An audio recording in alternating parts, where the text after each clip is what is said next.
นอบน้อมแด่พระผู้มีพระภาคเจ้าพระองค์นั้นซึ่งเป็นผู้ไกลจากกิเลสตรัสรู้ชอบได้โดยพระองค์เองสวัสดีครับท่านผู้ฟังที่เคารพครับท่านผู้ฟังรับฟังรายการพระไตรปิฎกลอยฟ้ามีเสนอแก่ท่านผู้ฟังทุกวันพุธตั้งแต่เวลา 18 นาฬิกาถึง 19 นาฬิกาดำเนินรายการในกระผมหม่อมเอกธนัทเดชะมีอาจารย์สุรภาเดชะเป็นผู้ร่วมรายการวันนี้เราได้นำพระไตรปิฎกฉบับมมรองหรือฉบับอรรถกถาเล่มที่ 19 มาศึกษากันในพระสูตรที่ชื่อว่าตัณหาสังขยสูตรมีอยู่ที่หน้า 168 ของเล่ม 19 ซึ่งเราได้ศึกษาติดต่อกันมาพระสูตรนี้เป็นพระสูตรที่ทำให้เราชาวพุทธเกิดความมั่นใจในพระพุทธเจ้าในพระธรรมพระสงฆ์ของเราและเป็นพระสูตรหลายสูตรและเป็นพระสูตรที่บุคคลผู้มีปัญญาหันมานับถือพุทธศาสนาพระสูตรนี้พระองค์ทรงแสดงถึงเหตุปัจจัยทุกสิ่งทุกอย่างเกิดขึ้นด้วยอาศัยเหตุอาศัยปัจจัยโดยเฉพาะปัจจัยที่ทำให้เราต้องหมุนเวียนอยู่ในวัฏฏะที่เรียกว่าปฏิจจสมุปบาทและการตรัสรู้ของพระองค์นั้นทำให้ชาวพุทธได้รู้ว่าวิธีที่จะออกจากวัฏฏะได้อย่างไรซึ่งพระองค์แสดงไว้ในพระสูตรนี้ก็ขอเรียนเชิญท่านรับฟังและผมจะอธิบายในส่วนที่ได้ศึกษามาแล้วพระสูตรนี้ภิกษุชื่อสาติเป็นบุตรชาวประมงมีทิฏฐิอันลามกมีความคิดอย่างนี้เกิดเห็นว่าเราย่อมรู้ธรรมถึงธรรมตามที่พระผู้มีพระเจ้าทรงแสดงว่าวิญญาณนี้นั่นแหละย่อมท่องเที่ยวไปเล่นไปไม่ใช่อื่นอันนี้เป็นทิฏฐิความเห็นผิดอันลามกที่ประกาศถูกพระพุทธเจ้าว่าพระองค์แสดงธรรมว่าวิญญาณนี้นั่นแหละย่อมท่องเที่ยวไปเล่นไปไม่ใช่อื่น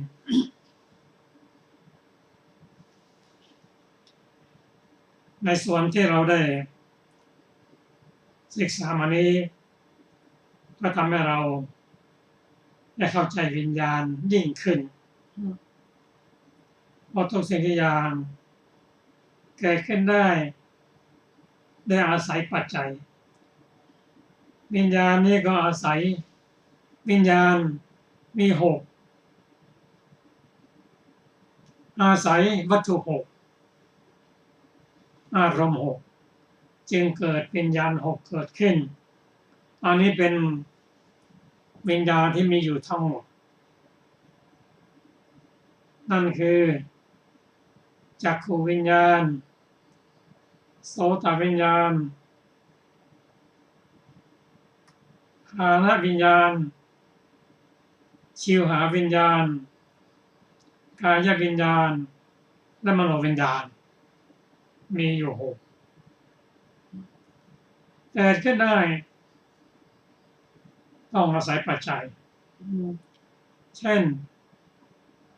จักขุวิญญาณเกิดขึ้นได้ก็ต้องอาศัยจักขุประสาทเรียกว่าจักขุวัตถุและอารมณ์หรือพูดอีกในหนึ่งว่าจักขุวัตถุเกิดขึ้นได้เพราะอาศัยจักขุประสาทและรูปารมณ์ขาดสิ่งหนึ่งสิ่งใดไม่ได้โสตวิญญาณอาศัย โสตวัตถุคือประสาทหูและเสียงจึงเกิดโสตวิญญาณได้ขาดอย่างใดอย่างหนึ่งการเกิดขึ้นของโสตวิญญาณก็เป็นไปไม่ได้ฆานวิญญาณคือความจิตที่รู้กลิ่นที่ได้กลิ่น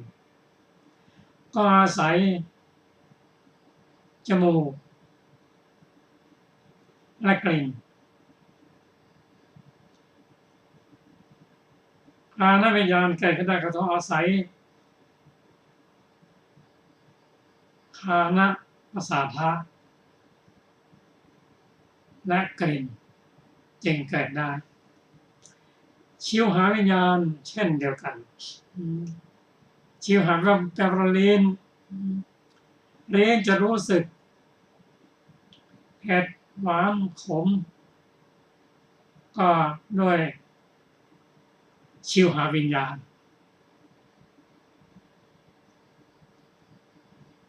ต้องอาศัยลิ้นที่มีประสาทดีและมีรสต่างๆจึงจะทำให้เกิดชิวหาวิญญาณขึ้นกายวิญญาณหรือความรู้สึกที่เย็นร้อนอ่อนแข็งก็ตามเรียกว่ากายวิญญาณอาศัยภาษาทะกายภาษาทะซึ่งมีทั่วทั้งกายและโผฏฐัพพารมณ์ที่มากระทบจึงเกิดกายวิญญาณขึ้นเช่นประสาทที่ก้นดีกระทบกับที่นั่งที่แข็งกายวิญญาณก็เกิดขึ้นรู้สึกแข็งอันนี้เป็นปัญจวิญญาณทั้งห้าและมโนวิญญาณอาศัยมนายตนะและธรรมารมณ์จึงเกิดมโนวิญญาณขึ้นวิญญาณทั้งหมดนี้ได้เกิดขึ้นมาจากไหนก็มาจากภวังคจิตที่ลงมารับอารมณ์ที่ดีไม่ดีอันเป็นวิบากที่ทำไว้ในอดีตชาติเป็นวิญญาณหกอาศัยปัจจัยปรุงแต่งจึงเกิดวิญญาณขึ้นแต่สาติภิกษุนั้นแค่มีความเห็นผิดดิ่งไปทางที่ไม่มีเหตุมีปัจจัยก็เกิดขึ้นได้อันนี้เป็นความเชื่อที่ติดกันมาไม่รู้หลายภพหลายชาติแม้ได้มาบวชแล้วยังสลัดออกไม่ได้แถมยังตู่ว่าเป็นคำสั่งสอนของพระพุทธเจ้าอีกซึ่งเรื่องนี้ภิกษุผู้เป็นมิตรสหายเพื่อนพรหมจรรย์รู้ว่าท่านสัตตินี้มีความเห็นผิดก็มีความเมตตากรุณาจะไปแก้ไขให้แต่เขาก็ยื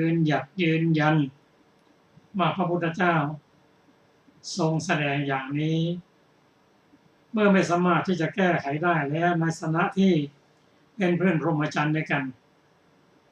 ภิกษุผู้หวังดีนั้นก็ไปกราบทูลพระพุทธเจ้าว่าพยายามจะปรับแล้วแต่ไม่ยอมพระพุทธเจ้ายังไม่ทรงเชื่อในการตัดสินของพระองค์นั้นจะต้องเรียกเจ้าตัวมาให้ภิกษุตามภิกษุชื่อสาติมาถึงแล้วกราบพระพุทธเจ้าพระองค์ ทรงตรัสถามว่าได้ข่าวว่าเธอเป็นผู้มีทิฏฐิละโมบว่าข้าพเจ้าย่อมทราบทั่วถึงธรรมที่พระพุทธเจ้าทรงแสดงแล้วว่าวิญญาณเท่านั้นที่แล่นไปลอยไปไม่ใช่อื่นดังนี้หรือได้ความที่ทิฏฐิยึดมั่นถือมั่นแม้ฟังธรรมจากพระพุทธเจ้าแล้วพระองค์ตรัสถามต่อหน้าแล้วก็ยังยืนยันว่าถ้าพระองค์ได้รู้ทั่วถึงธรรมที่พระองค์ทรงแสดงแล้วว่าวิญญาณนี่แหละท่องเที่ยวไปแล่นไปไม่ใช่อื่นพระองค์ตรัสถามว่าวิญญาณนั้นเป็นยังไงวิญญาณนั้นพูดได้รับฟังได้และยังสามารถที่จะรับผลของกรรมได้นี่คือวิญญาณเป็นการกล่าวตู่พระพุทธเจ้าทั้งหมดเป็นผู้มีความเห็นผิดถ้าเราจะพิจารณากันว่าในปัจจุบันนี้มีคนคิดอย่างนี้บ้างไหมบอกมีโดยเฉพาะศาสนาอื่นวิญญาณล่องลอยชาวพุทธก็ผู้ไม่ได้ศึกษาก็มีอยู่เพราะฉะนั้นได้ฟังพระธรรมทั้งสูตรนี้แล้วก็ทำให้เราเข้าใจว่าพุทธศาสนานั้นเป็นศาสนาแห่งเหตุแห่งผลมีที่ไปมีที่มาสอบสวนได้มีหลักฐานได้เมื่อพระองค์ทรงทราบอย่างนั้นแล้วเห็นว่าแก้ไม่ไหวพระองค์ไม่ได้ตัดสินคนเดียวผู้เดียวพระองค์เดียวและถามภิกษุทั้งหลายว่าภิกษุเช่นสาติเนี่ยกล่าวตูเราได้คำไม่จริงกุดตนเองเข้าสู่ทุกข์เป็นนั้นมากถ้าอยู่ในพระสัทธรรมนี้จะเจริญงอกงามในศาสนานี้หรือเปล่าภิกษุทั้งหมดกราบทูลว่าไม่เจริญงอกงามอยู่ยังไงก็ไม่เจริญงอกงามนั่นคือภิกษุที่ชื่อสาตินั้นที่ต้องออกจากพระสัทธรรมไปแต่การเข้ามาบวชของภิกษุชื่อสาตินั้นเป็นหมู่มีมิจฉาทิฏฐินั้นก็ได้เพียงพระองค์ก็จะใช้สิ่งเหล่านี้ตรัสสอนพร่ำสอนภิกษุทั้งหลาย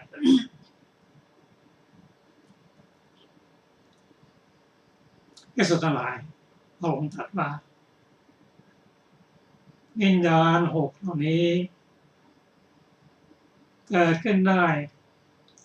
เพราะอาศัยปัจจัยคือวัตถุหกและอารมณ์หกจะเกิดขึ้นไม่ได้เลยล่องลอยไปได้ยังไงวิญญาณมันจะต้องลอยไปได้ก็ต้องอาศัยวัตถุอย่างน้อยกับวัตถุจะไปได้เช่นวิญญาณของเรานั่นนะในปัญจโภคารภูมินั้นจะแยกออกจากรูปไม่ได้เลยไปด้วยกันอยู่ด้วยกันในพระสูตรบางสูตรพระองค์ได้ตรัสบอกภิกษุทั้งหลายว่าภิกษุทั้งหลายมารถามหาผู้บุตรของเราว่าวิญญาณไปไหนเมื่อไม่พบแล้วก็เสียใจจากไปเธอเห็นกลุ่มควันนั่นไหมนั่นแหละคือมารวิญญาณของมารและรูปมารและรูปนะกลุ่มควันก็คือรูปวิญญาณจะไปเองไม่ได้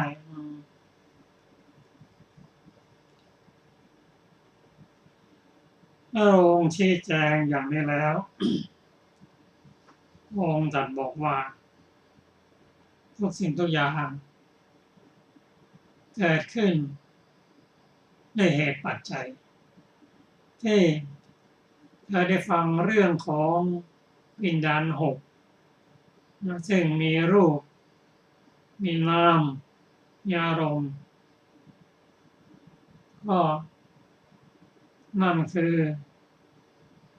การเกิดขึ้นขันธ์ห้านั่นแหละขันธ์ห้ามีอะไรมั่งรูปขันธ์นามขันธ์สี่เป็นขันธ์ห้าเรียกว่ารูปกับนามมันเอง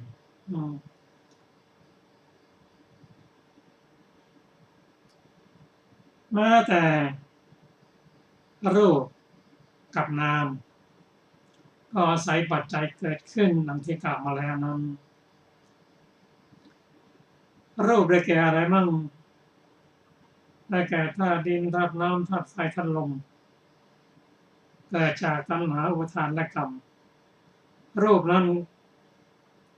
ก็ยังต้องอาศัยอาหา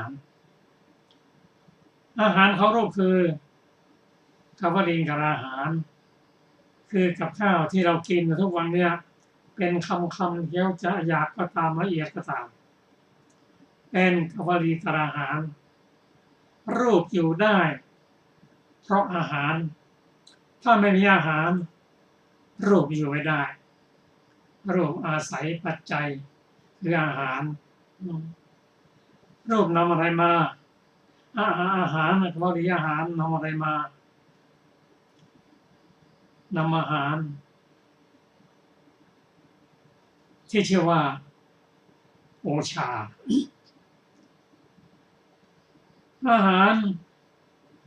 ถ้าย่อยออกไปแล้วเล็กที่สุดก็ประกอบด้วยองค์แปด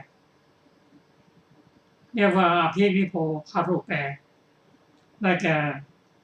รูปรสกลิ่นเสียง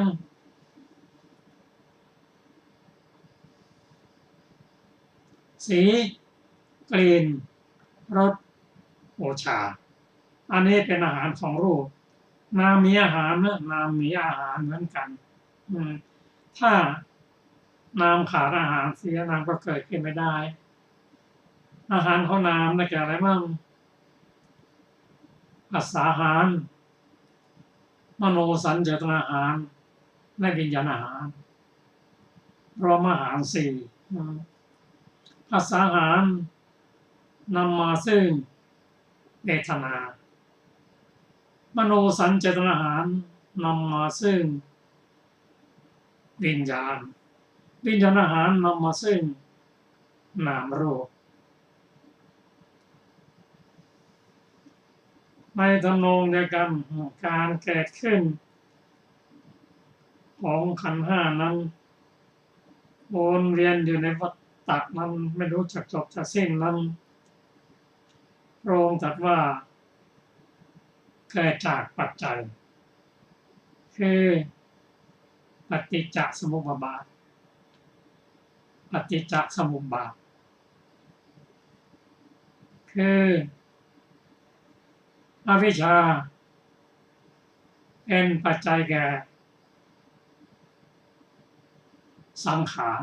อวิชชานามรูปกรรมเป็นปัจจัยแก่สังขารคือตัวเจตนาทุกปรุงแต่งสังขารเป็นปัจจัยแก่วิญญาณได้แก่วิปากวิญญาณเป็นปัจจัยแก่นามรูปนามคือตัวเจตสิกรูปคือร่างกายนั่นแหละนามรูปเป็นปัจจัยแก่สลายตนะได้แก่ตาหูจมูกลิ้นกายและใจสลายตนะเป็นปัจจัยแก่ผัสสะคือการกระทบผัสสะเป็นปัจจัยแก่เวทนาสุขทุกข์ไม่สุขไม่ทุกข์เวทนาเป็นปัจจัยแก่ตัณหาเป็นปัจจัยแก่อุปาทาน อุปทานเป็นปัจจัยแก่ภพได้แก่กรรมภพหรือปฏิภพภพเป็นปัจจัยแก่ชาติชาติเป็นปัจจัยแก่ชรามรณะโศกปริเทวะทุกขะโทมนัสและอุปาญาสเป็นกองทุกข์ทั้งหมดที่เกิดขึ้นปฏิจจสมุปบาทนั้นจึงอธิบายไว้ให้เห็นถึงอดีตชาติกรรมตัณหากรรมอวิชชาตนกรรมในอดีตชาติและให้รู้ถึงผลของกรรมในชาติที่แล้วมารับในชาตินี้เป็นชาติปัจจุบันถ้ายังไม่ปรากฏของพระเจ้าก็ต้องต่อไปในชาติต่อไปในชาติที่3ผู้ได้ศึกษาธรรมะของพระเจ้าโดยปฏิจจสมุปบาทนั้นจะเห็นเหตุในชาติก่อนเรียกว่าอดีตเหตุและเห็นผลของอดีตเหตุในปัจจุบันเรียกว่าปัจจุบันผลถ้าไม่เข้าใจก็ทำกรรมต่อไปอีกเป็น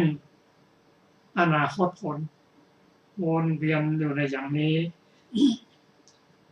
ซึ่งพระสูตรนี้พระองค์ทรงแสดงถึง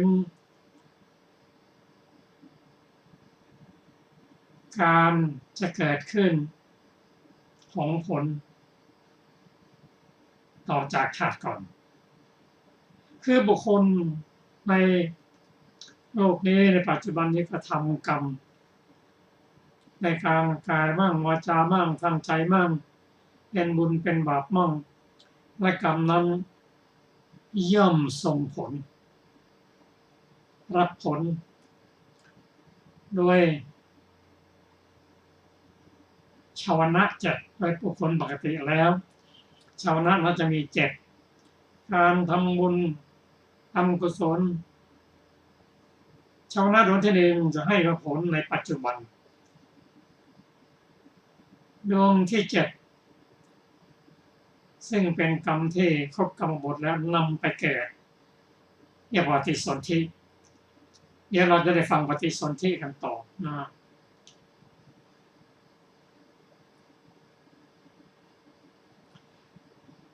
และกรรมที่เหลือจะให้ผลในทางประวัติการในทางเกิดจากทางตาทางหูทางจมูกทางลิ้นทางกายทางใจซึ่งการให้ผลของกรรมนั้นแบ่งเป็นส่วนใหญ่ๆ2 ส่วน3 ส่วนส่วนหนึ่งให้ปัจจุบันส่วนหนึ่งให้ไปเกิดในชาติที่2และส่วนที่เหลือให้ผลในทางหูจมูกลิ้นกายและใจตั้งแต่เกิดจนตายต่อไปนี้จะได้เห็นจะได้เข้าใจในการปฏิสนธิของบุคคลซึ่งบุคคลทำกรรมแล้วให้ผลดีให้ไม่ดี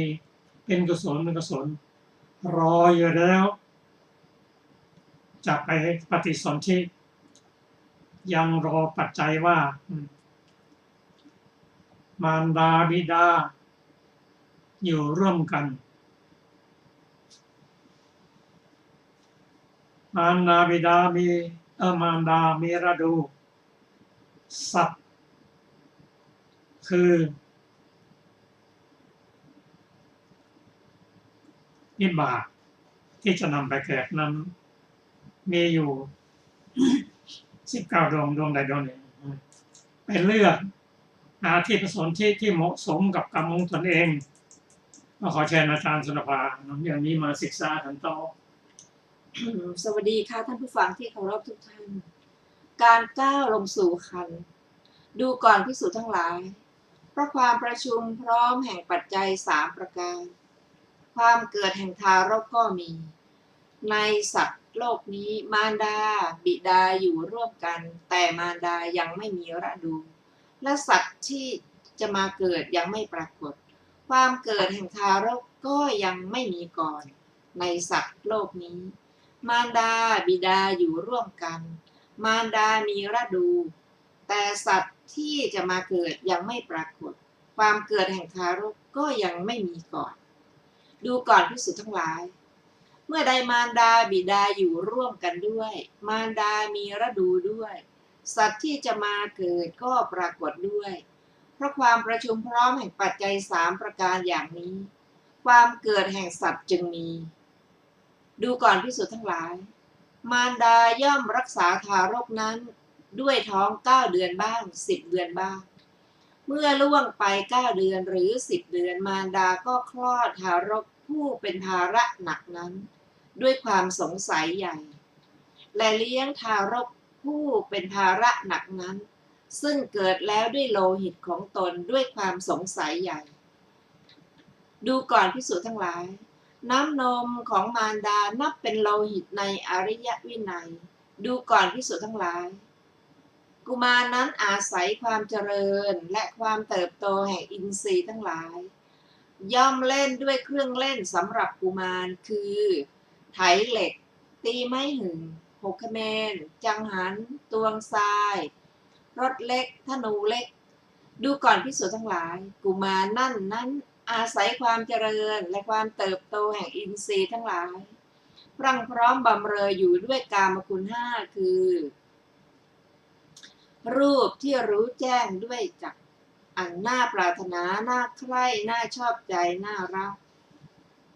ประกอบด้วยกามเป็นที่ตั้งแห่งความกำหนัดและความรักเสียงที่รู้แจ้งด้วยโสตกลิ่นที่รู้แจ้งด้วยฆานะรสที่รู้แจ้งด้วยลิ้นโผฏฐัพพะที่รู้แจ้งด้วยกายอันน่าปรารถนาน่าใคร่น่าชอบใจน่ารักประกอบด้วยกามเป็นที่ตั้งแห่งความกำหนัดและความรัก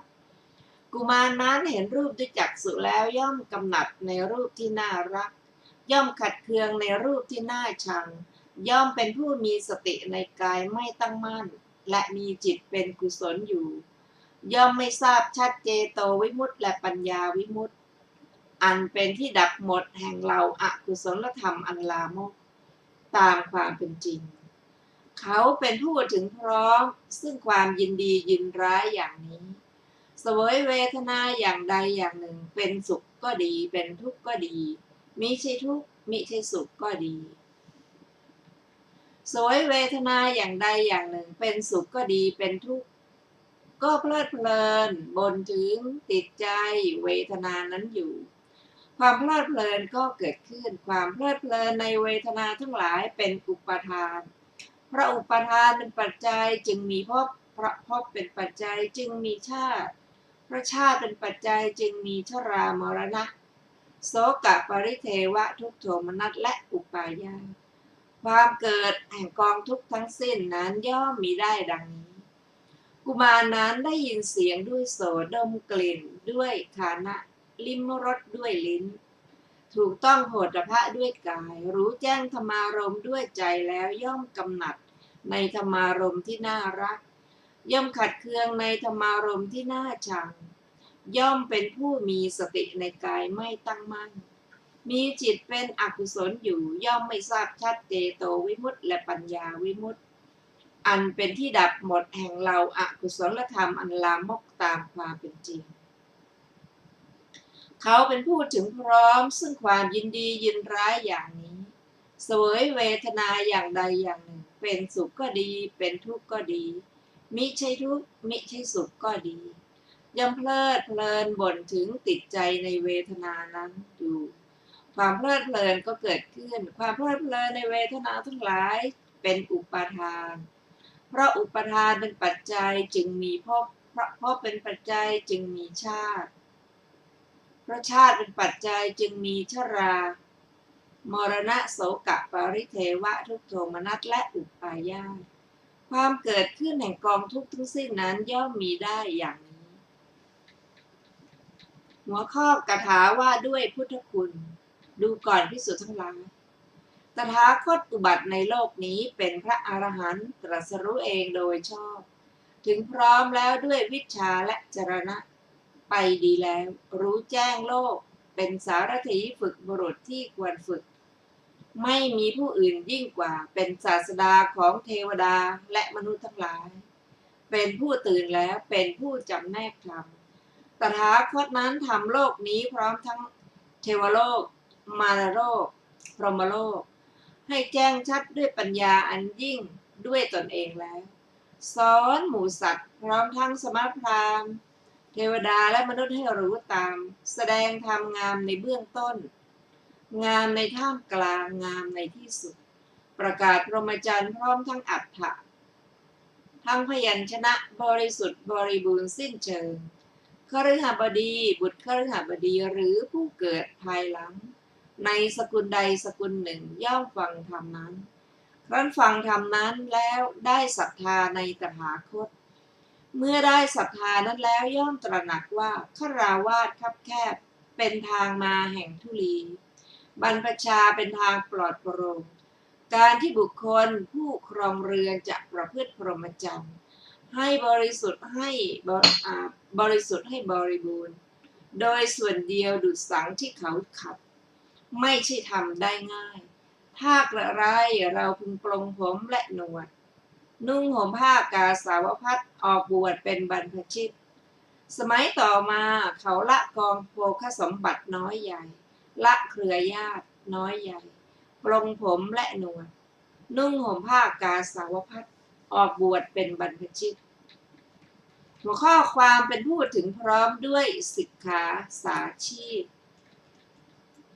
เมื่อเขาบวชแล้วถึงพร้อมด้วยสิกขาและสาชีพของภิกษุทั้งหลาย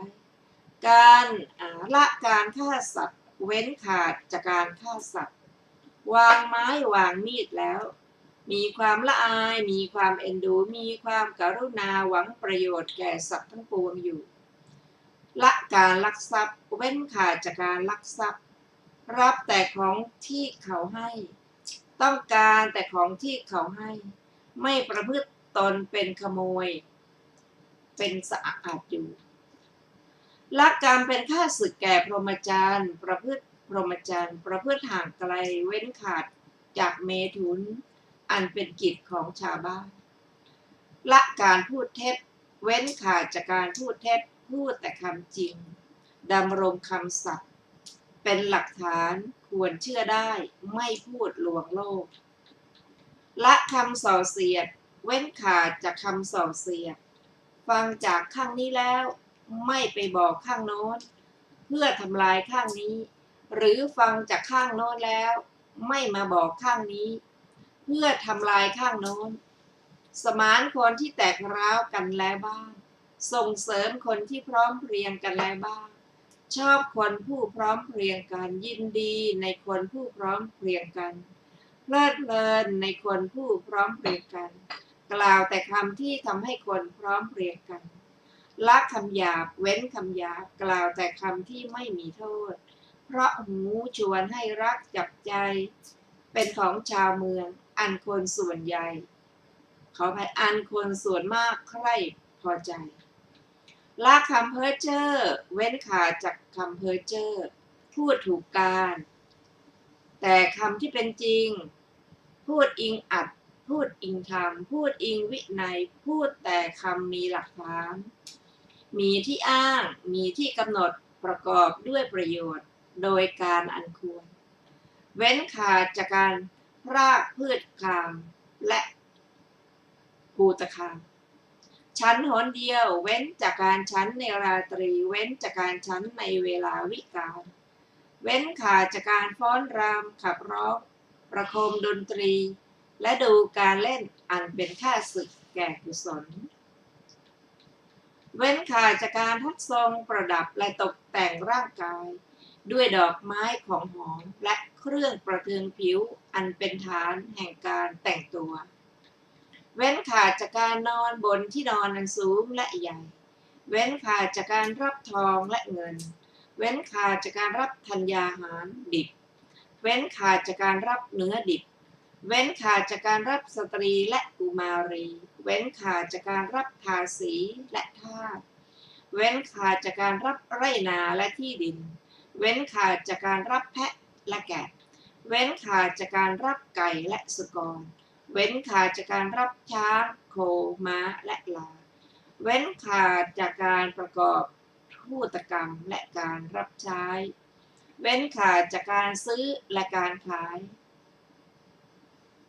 เว้นขาดจากการโกงด้วยตาช่างการโกงด้วยของปลอมและการโกงด้วยเครื่องตวงวัด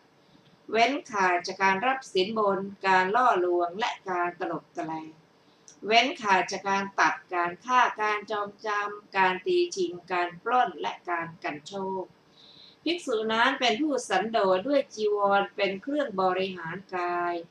ด้วยบิณฑบาตเป็นเครื่องบริหารท้องจะไปทางทิศาภาคใดๆก็ถือไปได้เองนกมีปีกจะบินไปทางทิศาภาคใดๆก็มีแต่ปีกของตัวเป็นภาระกันบินกันไปชั้นใดภิกษุก็ฉันนั้นแลเป็นผู้สันโดษด้วยจีวรเป็นเครื่องบริหารกายด้วยบิณฑบาตเป็นเครื่องบริหารท้องเธอจะไปทางทิศาภาคใดๆก็ถือไปได้เองภิกษุนั้นประกอบด้วยศีลขันธ์อันเป็นอริยะเช่นนี้ย่อมเสวยสุขอันไม่มีโทษในภายในภิกษุนั้นเห็นรูปด้วยจักษุแล้วไม่ถือนิมิตไม่ถืออนุพยัญชนะเธอย่อมปฏิบัติเพื่อสำรวมจักขุนสีที่เมื่อไม่สำรวมแล้วจะเป็นเหตุให้อกุศลธรรมอันลามกคืออภิชฌาและโทมนัสครอบงำนั้นชื่อว่ารักษาจักขุนสีชื่อว่าถึงความสำรวมในจักขุนสีได้ยินเสียงด้วยโสตดมกลิ่นด้วยคานะลิ้มรสด้วยลิ้นถูกต้องโผฏฐัพพะด้วยกายรู้แจ้งธรรมารมณ์ด้วยใจแล้วไม่ถือนิมิตไม่ถืออนุพยัญชนะย่อมปฏิบัติเพื่อสำรวมมนินทรีย์ที่เมื่อไม่สำรวมแล้วจะเป็นเหตุให้อกุศลธรรมอันลามกคืออภิชฌาและโทมนัสครอบงำนั้นชื่อว่ารักษามนินทรีย์ชื่อว่าถึงความสำรวมในมนินทรีย์ภิกษุนั้นประกอบด้วยอินทรีย์สังวรอันเป็นอริยะเช่นนี้ย่อมเสวยสุขอันไม่ระคนด้วยกิเลสในภายในภิกษุนั้นย่อมทำความรู้สึกตัวในการก้าวการถอยในการแลในการเลี้ยวในการคู่เข้าในการเหยียดออกในการทรงสังฆาติบาทและจีวรในการฉันการดื่มการเคี้ยวการลิ้มในการถ่ายอุจจาระปัสสาวะย่อมทำความรู้สึกตัวในการเดินการยืนการนั่งการหลับการตื่นการพูดการนิ่งหัวข้อการชำระจิตภิกษุนั้นประกอบด้วยศีลขันธ์อินทรีย์สังวรและสติสัมปชัญญะอันเป็นอริยะเช่นนี้แล้วย่อมเสพเสนาสนะอันสงัดคือป่าโคนไม้ภูเขาซอกถ้ำซอกเขาถ้ำป่าช้าป่าชัดที่แจ้งลองฟังเธอกลับจากบิณฑบาตในการหลังพัดแล้วนั่งขัดสมาธิตั้งกายตรงดำรงสติไว้เฉพาะหน้าเธอละความเพ่งเล็งในโลกแล้วมีใจปราศจากความเพ่งเล็งอยู่ย่อมชำระจิตให้บริสุทธิ์จากความเพ่งเล็งได้ละความประทุษร้ายคือพยาบาทแล้วไม่คิดพยาบาทมีความกรุณาหวังประโยชน์แก่สัตว์ทั้งปวงอยู่ย่อมชำระจิตให้บริสุทธิ์จากความประทุษร้ายคือพยาบาทได้ละถีนมิทะได้แล้วเป็นผู้ปราศจากถีนมิทะมีความกำหนดหมายอยู่ในที่สว่างมีสติสัมปชัญญะอยู่ย่อมชำระจิตให้บริสุทธิ์จากถีนมิทะได้ละอุทธัจจะกุกุจจะได้แล้วเป็นผู้ไม่ฟุ้งซ่านมีจิตสงบณภายในอยู่ย่อมชำระจิตให้บริสุทธิ์จากอุทธัจจะกุกุจจะได้ละวิจิกิจฉาได้แล้วเป็นผู้ข้ามวิจิกิจฉาไม่มีความคลางแคลงในกุศลธรรมทั้งหลายอยู่ย่อมชำระจิตให้บริสุทธิ์จากวิจิกิจฉาได้ ภิกษุนั้นละนิวรณ์5ประการนี้อันเป็นเครื่องเศร้าหมองแห่งจิตอันเป็นเครื่องทำปัญญาให้ถอยกำลังได้แล้วสงัดจากกามสงัดจากอกุศลธรรมเข้าถึงปฐมฌานมีวิตกมีวิจารและมีปีติและสุขเกิดแต่วิเวกอยู่เข้าถึงทุติยฌานมีความผ่องใสแห่งจิตณภายในเป็นธรรมเอกผุดขึ้นเพราะวิตกและวิจารสงบไปไม่มีวิตกไม่มีวิจารมีปีติและสุขเกิดแต่สมาธิอยู่เข้าถึงตติยฌานเข้าถึงจตุตถฌานอยู่ภิกษุนั้นเห็นรูปด้วยจักษุแล้วย่อมไม่กำหนัดในรูปที่น่ารักย่อมไม่ขัดเคืองในรูปที่น่าชังเป็นผู้มีสติในกายตั้งมั่นและมีจิตหาประมาณมิได้อยู่ย่อมทราบชัดเจโตวิมุตติและปัญญาวิมุตติอันเป็นที่ดับหมดแห่งอกุศลธรรมอันลามกตามความเป็นจริงเธอละความยินดียินร้ายอย่างนี้แล้วเสวยเวทนาอย่างใดอย่างหนึ่งเป็นสุขก็ดีเป็นทุกข์ก็ดีไม่ใช่ทุกข์ไม่ใช่สุขก็ดีก็ไม่เพลิดเพลินไม่บ่นถึงไม่ติดใจเวทนานั้นเมื่อภิกษุนั้นไม่เพลิดเพลินไม่บ่นถึงไม่ติดใจเวทนานั้นอยู่ความเพลิดเพลินในเวทนาทั้งหลายก็ดับไปเพราะความเพลิดเพลินดับอุปาทานก็ดับเพราะอุปาทานดับภพก็ดับเพราะภพดับชาติก็ดับเพราะชาติดับชรามรณะโสกะปริเทวะทุกโทมนัสและอุปาญาตของภิกษุนั้นก็ดับความดับแห่งกองทุกข์ทั้งสิ้นนั้นย่อมมีได้อย่างนี้ภิกษุนั้นได้ยินเสียงด้วยโสตดมกลิ่นด้วยฆานะลิ้มรสด้วยลิ้นถูกต้องโผฏฐัพพะด้วยกายรู้แจ้งธรรมารมณ์ด้วยใจแล้วย่อมไม่กำหนัดในธรรมารมณ์ที่น่ารักย่อมไม่ขัดเคืองในธรรมารมณ์ที่น่าชังเป็นผู้มีสติในกายตั้งมั่นและมีจิตหาประมาณมิได้อยู่ย่อมทราบชัดเจโตวิมุตติและปัญญาวิมุตติอันเป็นที่ดับหมดแห่งอกุศลธรรมอันลามกตามความเป็นจริงเธอละความยินดียินร้ายอย่างนี้แล้วเสวยเวทนาอย่างใดอย่างหนึ่งเป็นสุขก็ดีเป็นทุกข์ก็ดีมิใช่ทุกข์มิใช่สุขก็ดีก็ไม่เพลิดเพลินไม่บ่นถึงไม่ติดใจเวทนานั้นเมื่อภิกษุนั้นไม่เพลิดเพลินไม่บ่นถึงไม่ติดใจเวทนานั้นอยู่ความเพลิดเพลินในเวทนาทั้งหลายก็ดับไปเพราะความเพลิดเพลินดับไปอุปาทานก็ดับเพราะอุปาทานดับภพก็ดับเพราะภพดับชาติก็ดับเพราะชาติดับชรามรณะโสกะปริเทวะทุกโทมนัสและอุปาญาตของภิกษุนั้นก็ดับความดับแห่งกองทุกข์ทั้งสิ้นนั้นย่อมมีได้อย่างนี้ดูก่อนภิกษุทั้งหลายพวกเธอจงจำตัณหาสังขยวิมุตติโดยย่อของเรานี้อันหนึ่งพวกเธอจงจำสาติภิกษุผู้เกวัตตะบุตรว่าเป็นผู้สวมอยู่ในข่ายตัณหาและกองตัณหาใหญ่อย่างนี้พระผู้มีพระภาคเจ้าได้ตรัสพระพุทธพจน์นี้แล้วภิกษุเหล่านั้นชื่นชมยินดีพระภาสิทธิ์ของพระผู้มีพระภาคเจ้าฉะนี้แลจบมหาตัณหาสังคยสูตรที่ 8มีอรรถาของสูตรนี้ดังต่อไปนี้บทเริ่มต้นว่าเอวเมสุตตังพึงทราบวินิจฉัยในบทเหล่านั้นบทว่าทิฏฐิคตังนี้ในอลักคัตถสูตรกล่าวบทว่าทิฏฐิว่าเป็นลัทธิในที่นี้ท่านกล่าวว่าเป็นสัสสตทิฏฐิก็ภิกษุนั้นเป็นผู้สดับมากแต่ภิกษุที่สดับน้อยกว่าชาดกฟังพระผู้มีพระภาคเจ้าตรัสประชุมเรื่องชาดกว่าดูก่อนภิกษุทั้งหลายครั้งนั้นเราได้เป็นเวสสันดรได้เป็นมโหสถได้เป็นวิทูรบัณฑิตได้เป็นเสนกะบัณฑิตได้เป็นพระเจ้ามหาชนกดังนี้ทีนั้นเธอได้มีความคิดว่ารูปเวทนาสัญญาสังขารเหล่านี้ย่อมดับไปในที่นั่นแหละ แต่วิญญาณย่อมท่องเที่ยวย่อมแล่นไปจากโลกนี้สู่โลกอื่นจากโลกอื่นสู่โลกนี้ดังนี้จึงเกิดสัสสตทิฏฐิเพราะเหตุนั้นเธอจึงกล่าวว่าวิญญาณนี้นั่นแหละย่อมท่องเที่ยวไปย่อมแล่นไปไม่ใช่อย่างอื่นดังนี้ก็พระสัมมาสัมพุทธเจ้าตรัสไว้ว่าเมื่อปัจจัยมีอยู่ความเกิดขึ้นแห่งวิญญาณจึงมีเว้นจากปัจจัยความเกิดขึ้นแห่งวิญญาณย่อมไม่มีดังนี้เพราะฉะนั้นภิกษุนี้ชื่อว่าย่อมกล่าวคำที่พระพุทธเจ้ามิได้ตรัสไว้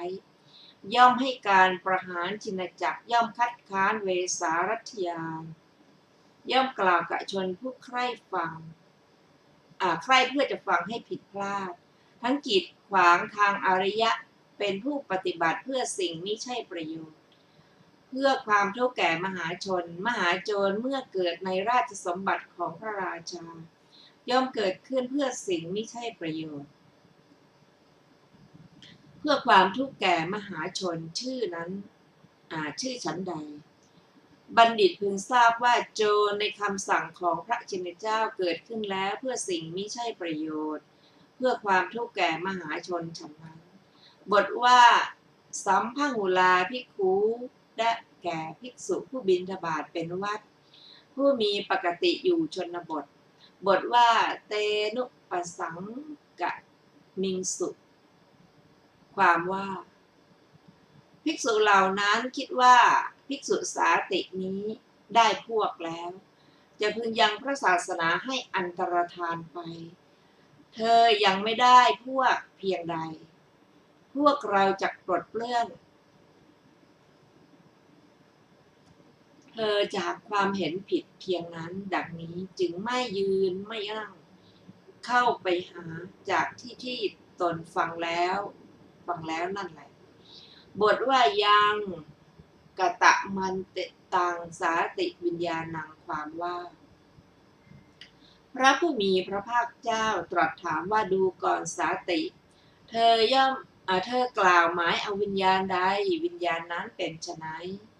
ข้อว่ายวายังพันเตวะโทเวทายโยตัตระกัลยาณปาปะกานังกัมมานังวิปากังปฏิสังเวเทติความว่าสาติภิกษุกราบทูลว่าข้าแต่พระองค์ผู้เจริญสภาวะใดย่อมพูดได้ย่อมเสวยอารมณ์ได้ก็ภาวะนั้น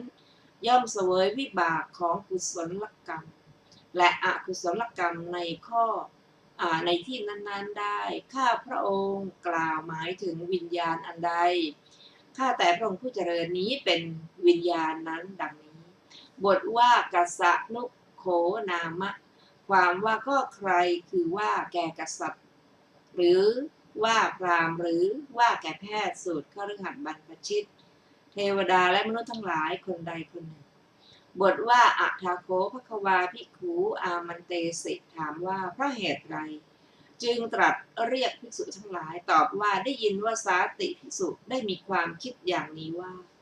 พระศาสดาตรัสเรียกเราว่าโมฆะบุรุษดังนี้จะไม่มีอุปนิสัยแห่งมรรคและผลทั้งหลายโดยสักแต่คำที่กล่าวแล้วว่าโมฆะบุรุษนี้เท่านั้นก็หาไม่ได้เพราะว่าแม้พระอุปเสนเถระพระผู้มีพระภาคเจ้าก็ตรัสอย่างนี้ว่าดูก่อนโมฆะบุรุษเธอเวียนมาเพื่อความเป็นผู้มากเร็วนักดังนี้ภายหลังสืบต่ออยู่พยายามอยู่ก็ได้กระทำให้แจ้งซึ่งอภิญญาหกแม้เราประคองความเพียรแล้วก็จะกระทำให้แจ้งซึ่งมรรคและผลทั้งหลายดังนี้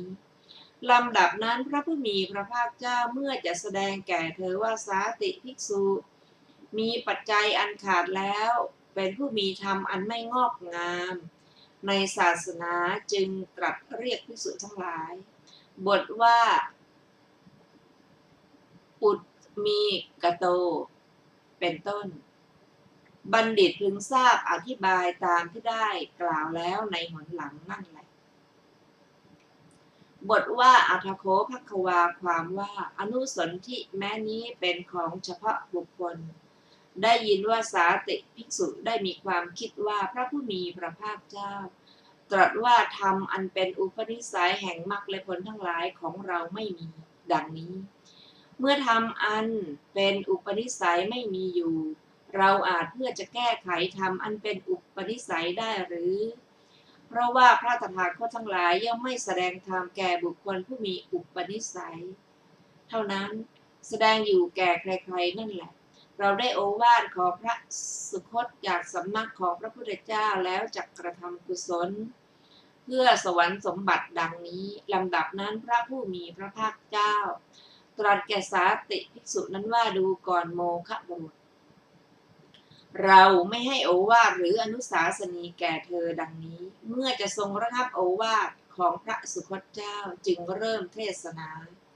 เนื้อความแห่งพระดำรัสนั้นพึงทราบโดยนัยยะที่กล่าวแล้วในหอนหลังนั่นแหละบัดนี้พระผู้มีพระภาคเจ้าเมื่อจะทรงชำระลัทธิในบริษัทจึงตรัสคำว่าอิทาหังภิกขุปฏิปุจฉิสมาสามิเป็นต้นถ้อยคำแม้ทั้งหมดบัณฑิตพึงทราบโดยนัยยะที่กล่าวแล้วในหอนหลังนั่นแหละจบสาติกันบัดนี้พระผู้มีพระภาคเจ้า เมื่อจะทรงแสดงถึงความที่วิญญาณมีปัจจัยจึงตรัสคำว่ายังยะเทวะภิกขเวเป็นต้น